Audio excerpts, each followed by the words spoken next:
জীবন প্রদীপ নিভে যাবে আসিলে মরণ, জীবন প্রদীপ নিভে যাবে আসিলে মরণ।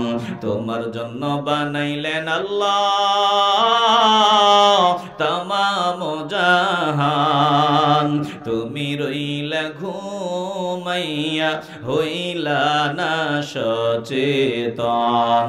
এ মুসলমান নবীর আশিকের দল, আল্লাহ আমাদের জন্য সবকিছু বানায় দিলেন, এই জন্য তামাম মাখলুকাত আমাদের সেবায় নিয়োজিত।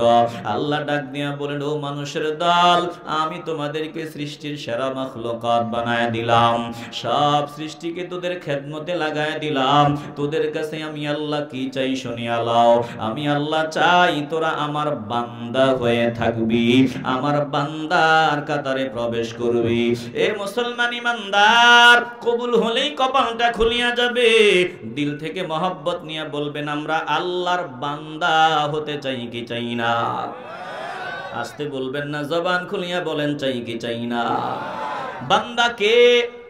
আল্লাহ বললেন, বান্দা তুই সামনে আগা। বান্দা গেল পেছনে। আল্লাহ বললেন, ডানে যা। বান্দা গেল বামে। বলে সব কিছুতেই যে উল্টা করে ওটা আল্লাহর বান্দা। হ্যাঁ, কথা কন না কেন? ওটা আল্লাহর বান্দা। আপনি বললেন, আমি আপনার গোলাম, আমি আপনার গোলাম। মালিক ডাক দিয়া বলল, আয় আয় আয়, আমি তোর সাথে কথা বলতে চাই, আমার কথা শুনবি। গোলাম দাবি করনেওয়ালা ডাক দিয়া বলে, না, টাইম নাই, টাইম নাই, সময় নাই। এতটুকু বলার মধ্যেই সীমাবদ্ধ না, সময় নাই তো সময় নাই। আবার বৃদ্ধাঙ্গুলিও দেখায়। একটু আগে বলছে আমি আপনার গোলাম, একটু পরে বাদশা যখন ডাক দেয়, বাদশার কথা মানে না তো মানে না। আবার বুড়া আঙ্গুল দেখায়।